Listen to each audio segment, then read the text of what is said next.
Hello and welcome to The Hero Spouse. I'm Kendra Ruth, here to answer one of your questions about marriage and midlife crisis. Today we have an anonymous male left behind and forward-moving spouse with a bomb drop of February 20th, 2024 and a date of marriage of 2006. He has a high-energy relay player who is an off and on. He says, how connected do you believe avoidant attachment is with midlife crisis? Is avoidant attachment predisposed to midlife crisis, or is it a product of MLC? After being discarded, I recognized all the traits of fearful avoidance in my wife. She's from a chaotic, broken home with an egotistic mother who blew everything up for a lover while retaining full custody, despite abusing that situation to leave her daughter alone at home while she spent all her time with her affair partner. My wife has been avoidant since before our marriage, but without too many disappearances in the first years. The avoidance increased after parenthood as our marriage started to require emotional supportiveness rather than just romance and sex. The bomb drop was to leave me for her alienator, who is another woman. She appears to have planned this in careful detail, and almost all of the textbook midlife crisis traits, actions, and messages were used. Her avoidance throughout our 21 years together was almost textbook as well, with her running at 100% or barely 10% with nothing in between. Excuse me. So, a few things. First thing, in your situation, clearly the avoidance precluded her midlife crisis because she's been avoidant throughout. So what you're seeing is that the avoidance is, in this case, connected to a midlife crisis. We could say that it's coincidental if this were a one-off. But what we're seeing in the groups is that avoidance and MLC do tend to go hand in hand. Now, that's not necessarily how it always will work out. I noticed that we have avoidance and we do have a lot of fearful or insecure and anxious avoidance as well because of the anxiety, and we'll have a lot of anxious avoidance as clinging boomerangs. So because of their clinging, there's going to be a lot of anxious as well. But avoidance is usually going to be a part of that. You are in avoidance. Remember the first phase that is right after bomb drop or stage, escape and avoid. They are avoiding. They run. They avoid dealing with their problems rather than face the problems. So avoidance is already packaged into how the stages work. So she is an avoidant, and that predisposed her. So her midlife crisis did not cause her to be avoidant. Now, does a midlife crisis cause someone who wasn't avoidant before to be avoidant? We could see it that way. And I don't think we've had tests. There haven't been psychological tests that have run that. In fact, midlife crisis not being as recognized in the psychological community, I don't think that it is being tested. But we are seeing that there are a lot of avoidance where people are looking back as you are and thinking, yeah, I'm noticing that this person has been avoidant. If they didn't recognize it beforehand, hindsight is saying, yeah, they've always been avoidant. So midlife crisis is unlikely to be the cause of the avoidance during it. So unlike when I say MLCers are narcissists, what I typically mean is during MLC, they have higher levels of narcissistic tendencies. But I am not saying your MLCer can now be diagnosed as a narcissistic personality disorder, because that means that they have always been since young adulthood or since their early 20s, late teens, early 20s, and that's the arc of who they've been. No. Now, we do have narcissists who have an MLC, somebody who is narcissist NPD and could have a midlife crisis, or we have somebody who is NPD and gets dumped into our group. Maybe their spouse didn't recognize it, or we get narcissists or spouses of narcissists who are in our group. Maybe they've been in denial of the narcissism within their spouse. And I feel like we're seeing a lot of that as well, but that is a different group.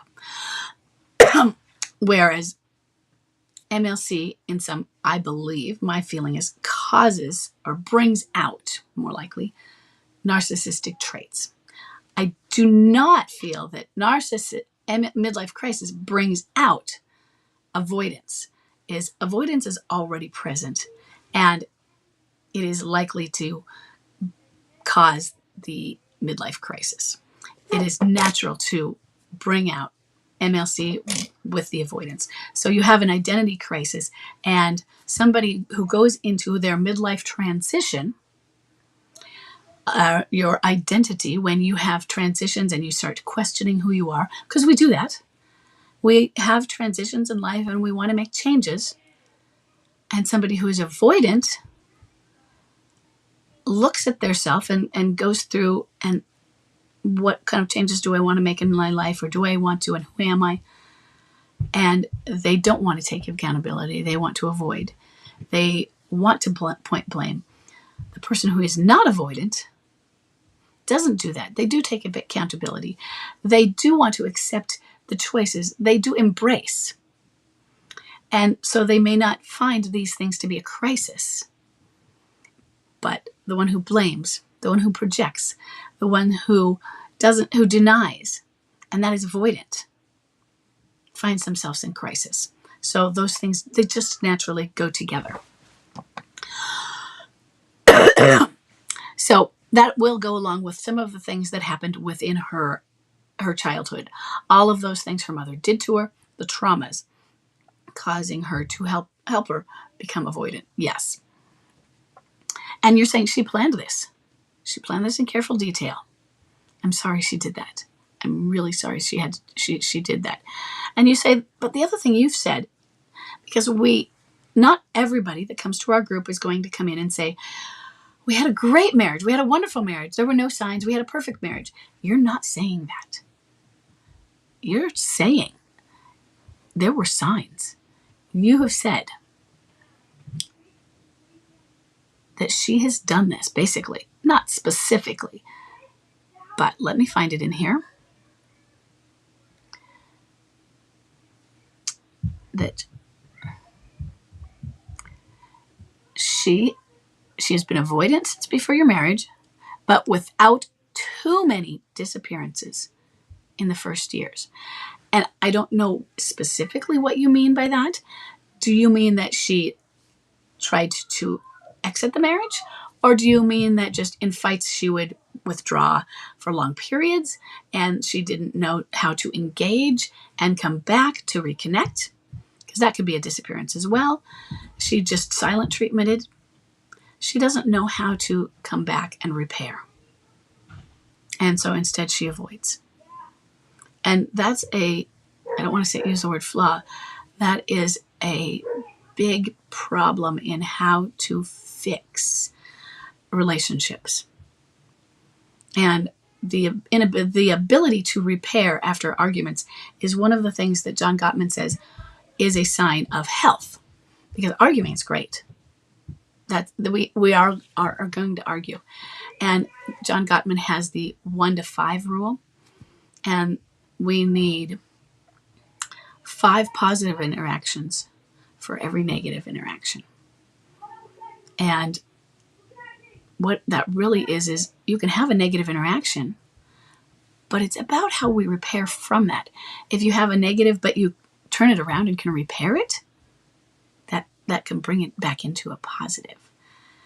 And she's probably not knowing how to do that as well, because she just walks away from it and avoids.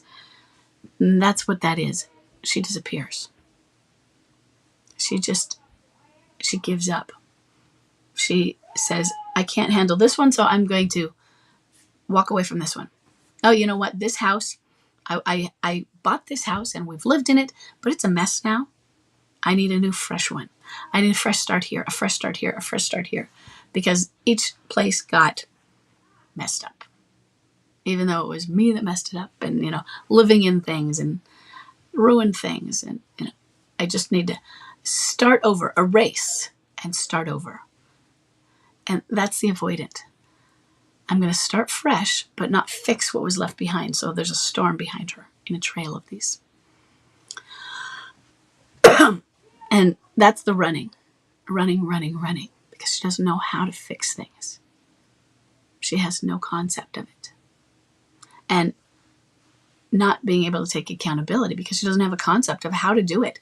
And if she did, she would be able to understand that this is something she can do, but she can't look at it and say, oh, it's me, it's my fault, because then that puts this burden on her shoulders. And since she doesn't know what to do with that burden, she doesn't know how to do it. It's more compounding and more compounding. It's just pounding this nail down more and more because she doesn't know. And she doesn't know what to do with that because there's no solution for her. And how horrible is that for a person? There's no solution. I don't know. Please stop overwhelming me.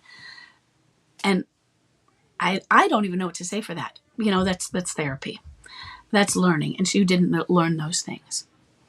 And that's really sad for so many of us to have not learned those things in our formative years. Okay? So that is really just some of the psychological background for some of our MLCers. But that's them. That's not us. I'm talking to the us. I'm talking to you guys, not the MLCers. So what are you going to do about it? Because you can't fix them.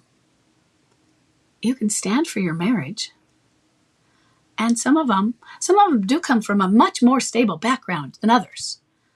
And they are going to be able to come through this. They're going to be able to get their act together. They had their act together before. Yeah, they can do it.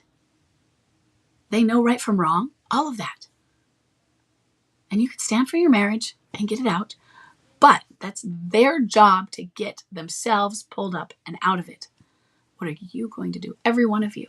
Whether your spouse is a narcissist, whether your spouse is just narcissist during the MLC, no matter how much trauma and triggers, what are you going to do?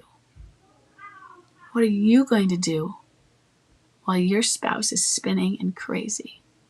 Whether they always have been. And you need to figure out your power and what you've been putting up with. And forgive yourself if you've been putting up with abuse. Now, forever, in the past and the present, what are you going to do to not just take your power back, but create and give yourself that power? And detach. Figure out who you are. What are you going to do? Because this is your life and you can't control them. You can't control that they were damaged in childhood. You can't even control if you were damaged in childhood, but you can control you in the here and now. You can't control them in the here and now. You can control you. So what are you going to do about you? What are you going to do about healing you, about fixing you, about taking accountability for your life? And your children. Are they young? You have little kids that need you still? Do you have older kids that are still watching you going, what role model is mom or dad showing? Little and older. They're still there looking toward you for that guidance. Sometimes they're going to be the guidance as well, but don't lean on them for that. But sometimes they're going to be teaching you, and what are you teaching them? Show them that inner core of power. So you need to focus on you because we can teach you the psychology, and that really does help. But it doesn't help if you get stuck in analyzing it. Just focus on that. Take that and use it to go, okay, it wasn't me. It's not about me. And I can't control that, but I can understand. And what I understand is it's not about me and it was never my fault. I'm going to heal. I am a wonderful person. Even if I made mistakes, because we all do. So I did make mistakes. But I am amazing. Okay? You are amazing. You can stand for your marriage. You can say, no, not going to do that, because I can see that person is always going to be avoidant, and they are going to come, if they come back, it's going to be toxic. Even if they mean well, they are not going to figure it out, and they're going to be avoidant, or they're going to be narcissistic, or they're going to come home and put in this genuine effort, and we have a good chance.